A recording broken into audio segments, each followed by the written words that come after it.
You were the best assignment I ever had. I'm honored.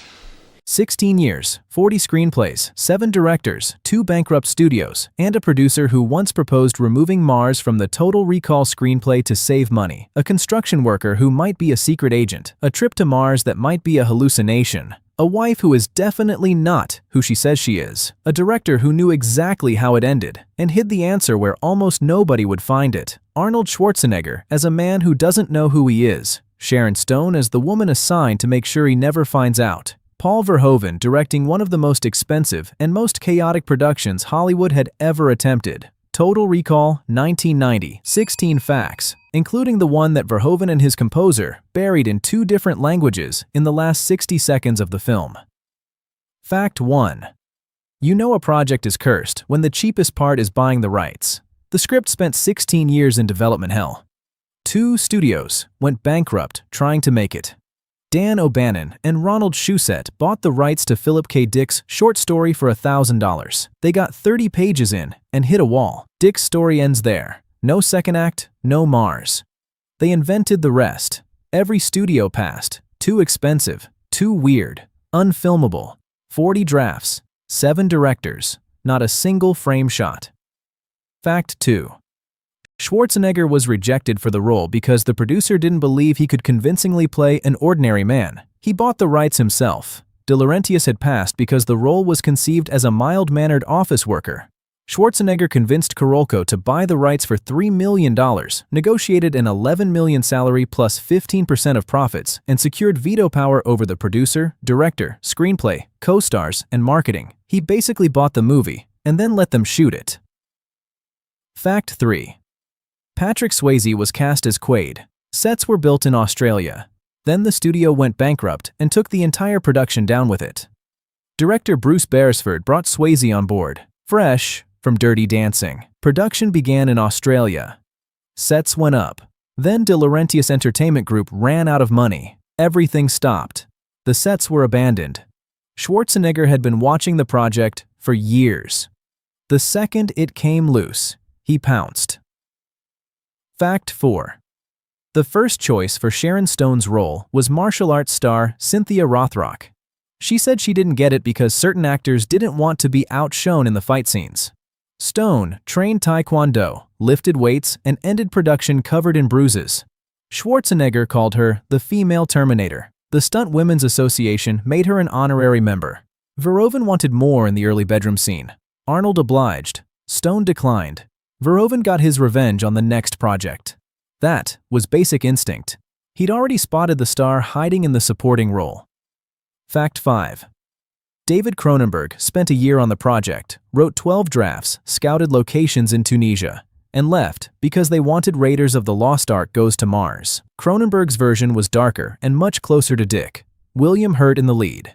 Cerebral horror rather than action. When Shusett told him they wanted Raiders of the Lost Ark Goes to Mars, Cronenberg walked.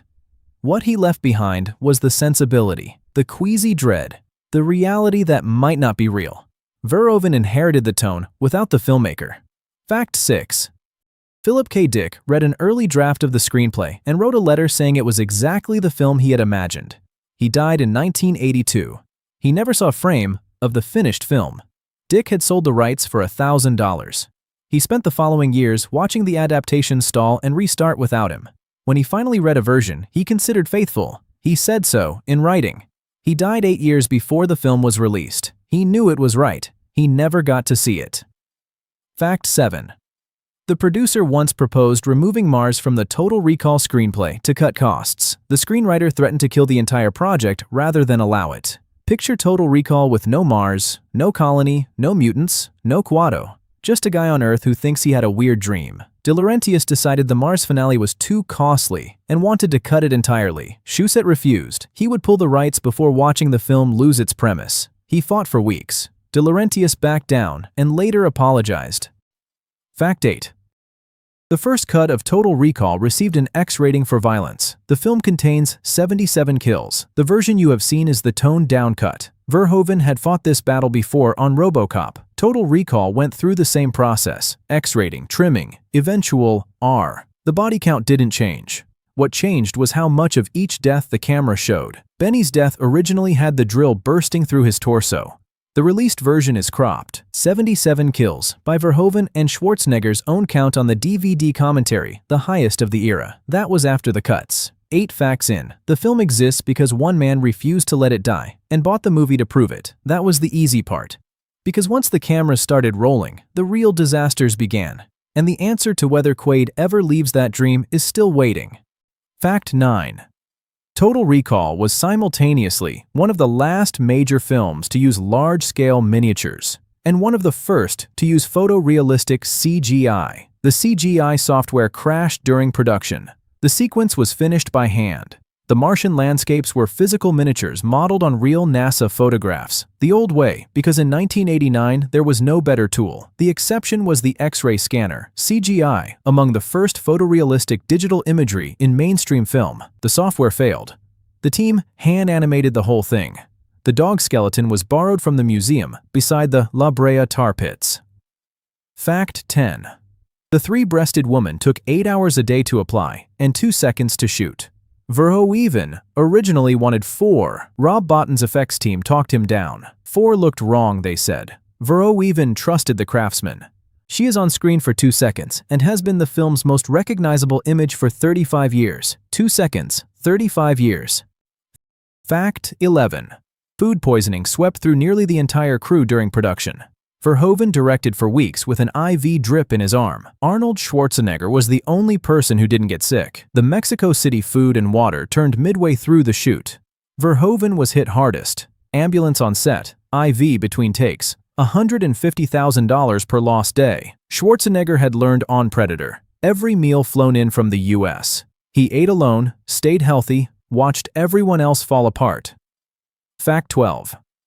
Quado, the psychic mutant leader growing from another man's torso, took 9 hours to attach each morning, weighed 80 pounds, and required 15 puppeteers to operate simultaneously. Rob Bottin built the creature by hand. Marshall Bell wore it through 12-hour days. 9 hours to apply, 80 pounds crushing him through every take. At one point, while Verhoeven barked at him in front of the crew, Bell faked passing out just to rest on his knees for a moment. Verhoeven later said people on set asked him, completely seriously, whether Marshall Bell was an actual conjoined twin. Fact 13. Arnold Schwarzenegger smashed his arm through real glass because a special effect failed at exactly the wrong moment. A charge was supposed to shatter the window a split second before his fist arrived. It didn't fire. Schwarzenegger's arm went through the real thing and sliced open his wrist, patched up and kept shooting. He later broke a finger and spent much of the second half keeping one hand carefully out of frame. Watch for it. You'll never stop seeing it. Fact 14. Total Recall 2 was planned, scripted, and nearly greenlit. Then the studio went bankrupt because of a pirate film. The sequel quietly became Minority Report. A sequel was developed around Philip K. Dick's story, The Minority Report, Quaid, leading psychic mutants who prevent crimes. Schwarzenegger attached. Verhoeven attached. A script everyone liked. Then Carolco went bankrupt, brought down partly by the catastrophic failure of Cutthroat Island in 1995. The rights were eventually sold and reached Steven Spielberg. In 2002, it became Minority Report with Tom Cruise. The sequel that died with a sinking studio became someone else's masterpiece. Fact 15. Throughout the Mexico City shoot, Michael Ironside slipped away at lunch every day to phone his sister, who was gravely ill in Canada. Schwarzenegger noticed. Ironside had said nothing. Schwarzenegger noticed, asked, and walked him into his trailer for a conference call. An hour coaching Wendy Ironside through nutrition, exercise, reasons to keep going. He called her several more times that week on his own. She recovered. The man paid to spend the film trying to kill Schwarzenegger watched him do the kindest thing on the whole production. Fact 16. The film ends with a fade to white. Paul Verhoeven chose white deliberately. His composer named the final cue, End of a Dream. Both of them left the same answer in 2 different languages, and almost nobody found it. A fade to white means someone is waking up, or someone is dying. Verhoeven picked white because for him it's the second. The triumphant finale is the last dream of a man whose mind is going dark. Verhoeven spoke in images. Goldsmith spoke in music. Both said the same thing, and almost nobody heard it. The screen goes white. Make of that what you will.